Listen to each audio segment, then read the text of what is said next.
Welcome. Uh, no, I think it's obviously been a long time since we felt like a long time since we last played. It feels like we're in better shape now in terms of sort of like availability in the squad.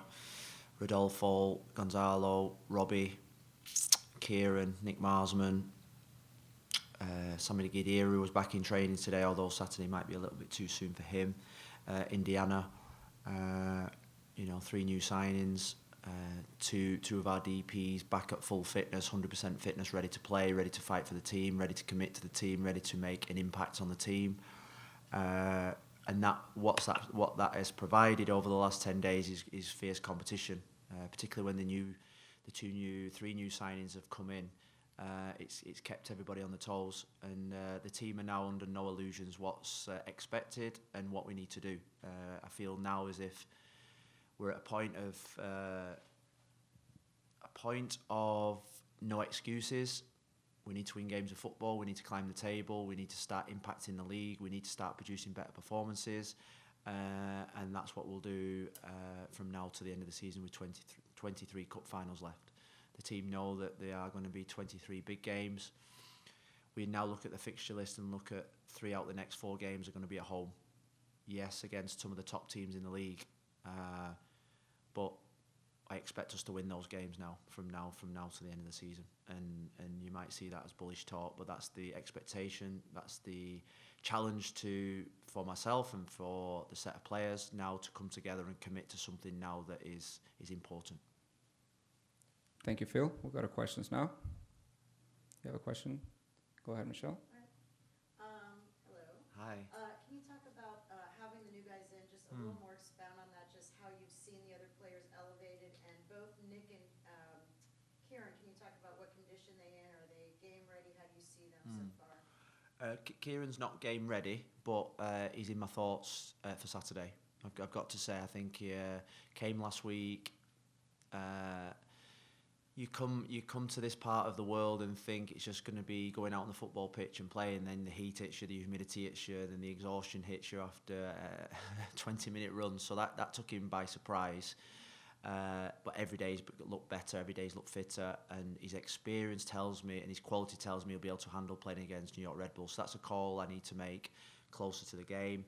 Nick Marsman's come in slightly different for keepers because less physicality, but has brought great experience to the group, and because of his experience, he's been able to, and he plays in a position where he has to be vocal. He communicates, and he's had to come out of his shell very quickly, and he's done that. So I'm really pleased. Indiana as well has made a big impact. I think he's going to surprise a few people in terms of his speed, give the team speed. And Robbie Robinson feels like Robbie's a new signing as well, being back in the team, having been out for 8 weeks. We've obviously took extra precaution with him. We've built him up. I feel as if we were going to get a better and stronger Robbie Robinson than what we did before. So the squad are in a really good shape, and it feels this week as if the curve is starting to go up in terms of the competition, the quality, and the commitment from everyone. Thank you. Go ahead, Franco. We talked after the last game about the attack in that match specifically, but overall, in the course of the season, they've only scored 9 goals this year. What does the team need to do better? What would you like to see from the group? What it has not been doing to create more chances and score more goals? Well, we need to get our best players on the pitch in the right positions. I think with Rodolfo, Gonzalo, Robbie, Lewis, Indiana, Brett Shea, I think now we've got to put the best players on the pitch and to put them in the best positions to create more chances, score more chances. Early in the season, I felt we were as if we were creating but not scoring. Yes, goal scoring is something that we've worked really hard on the last couple of weeks, or not goal scoring, but getting into positions, committing more men forward, and I think because you'll see Rodolfo and Gonzalo physically better, Robbie Robinson physically better, I think we'll be able to have more explosiveness, more quality, more consistency. The first thing that goes when you're tired is your quality, your fatigue. So I think what you'll see us at full hit. Like I said, there's no excuses now. We've run out of them. and now it's time to win, and that's what I expect. Okay, we'll go back to Michelle. Can you talk, you have a pretty brutal stretch coming up. I think, Yeah. I looked, 5 of the next 6 games are against 5 of the top teams. What are you expecting from the Red Bulls and just from this stretch in particular, these next 6 games? Yeah, it is a brutal stretch. I always look at these fixtures in terms of sort of like people say, oh, we've got a tough 5 games coming up, tough 5 or 6 games against the 5 at the top 6, and I say, well, that's what we want. We want to bring the biggest teams to our house, and there's no better way of getting your confidence, your momentum, your belief, the supporters behind you, than beating the top teams. And I think that's what we need to do. All those 3 or 4 things I've just said. We need to convince the supporters that this team is committed. We need to convince the supporters that this team can be successful. As a group of players, we need to improve our confidence and our belief in each other. How we're going to do that? Yes, we'll do things away from the pitch that bring them closer together, but ultimately 3 points is going to be the magic solution to that. 3 points, then 3 points again, then go again, and we're in. I call this the marathon part of the season, the part of the season where trophies are won and lost. And I speak to my coaches who've got great experience, and I never forget Bruce Arena talking to me maybe 10 years ago. I never forget about it's not how you start the season in the MLS, it's how you finish the season. And I keep saying that to the players. We've got to hit the ground running now in terms of finish the season well. We've got a lot of ground to make up. I've told the players about the mountain that we have to climb. We've spoke long and hard about the challenges ahead and how difficult it is. And we should realise that it's going to be really difficult. You just can't turn it on like a tap. But, I'm positive, I'm confident in this group of players. Back to Franco.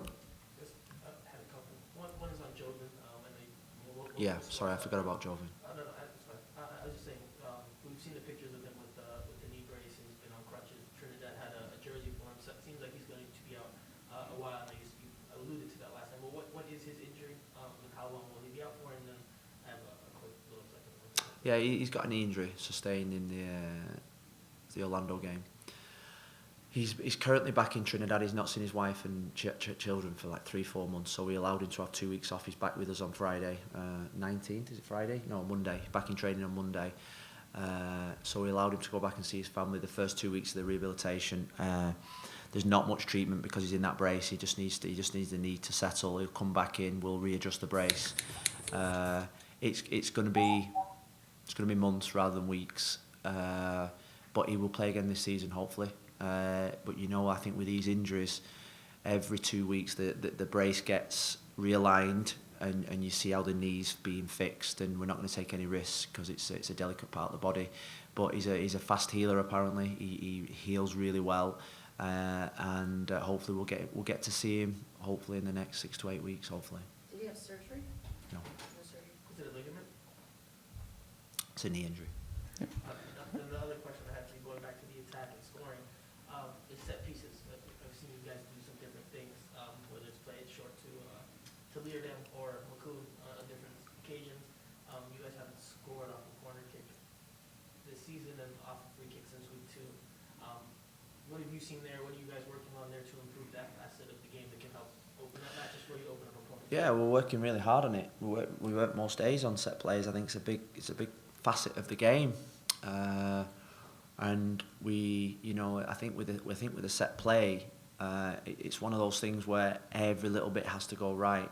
The delivery, the runs, the timing of the runs, the weight of the delivery, the areas that you get the delivery in. So we've been working on the quality of all those facets, and the players are committed to what we're trying to do. They've committed even more this week, and I said to them the other day that we have to start scoring from set plays. It's a big weakness in our game. When you think about the goals that we've scored, if you add 3 or 4 set play goals on top of that, then we win more games, and that is a big area, particularly with the size of players that we've got. You think about not just Ryan, but Leandro, the way he attacks the ball, Figal attacks the ball, Carranza attacks the ball, Gonzalo is 6 foot, Gregori is aggressive. Now we just need better quality. But you can say that I think the set play is probably as no different than every aspect of our attacking play. We just need better quality, better composure on them, and that's the challenge. We'll take a couple questions from the Zoom call. We'll go to Rob first. Rob, go ahead. Hi, Phil. Just wanted to ask about the England game on Sunday, whether you watched it with Kieran and Ryan, and what your reaction was to the result, and also what's been going on in England this week with the way that the public have rallied around the likes of Rashford and Saka and supported them after the penalty shootout. Well, I think first things first, I hate watching any game with a lot of people. I like to watch it on my own, so I can form my own opinions. I can curse, I can smash the TV, I can throw my water bottle down, and I've got to say I went through every emotion in that game. I was physically and mentally drained at the end of it and devastated because I've worked closely in the next office, obviously with Gareth Southgate, and the man is just incredible in terms of the job that he's done. The international manager's job, in terms of what you have to do, you have to bring people from different clubs, different philosophies, different backgrounds, different cultures, and bring them together. And I've played in England teams where that didn't happen. I played in England teams where we didn't have cohesion, team spirit, togetherness, and that's why we always failed. Gareth, over the last two major tournaments, got to a semi-final of a World Cup, now got to a finals of a European Championship. Bringing in players that, and people probably haven't spoke about this, is that 5-6 years ago when St George's Park was built, there was a massive blueprint written by Sir Trevor Brooking, by Gareth Southgate, by Dan Ashworth, about how to play, how to perform, how to act as an England player, how to bring England players together. And only now are we seeing the fruition to that plan. It takes time. It's took 5 years for the likes of Rashford, Saka, Bellingham, all those young players coming through are a product of that blueprint at St George's Park. And what we mustn't forget is, or what we mustn't, is lose what St George's Park is. Brilliant coaching, a great philosophy, the great way that they say about the DNA, about the only thing that changes from age group to age group is the shirt size. I've seen it. I lived it for 3 years. Now, England have got something that's really, really special at this moment in time. They've got a group of young players that are not only great footballers, but great ambassadors for our country.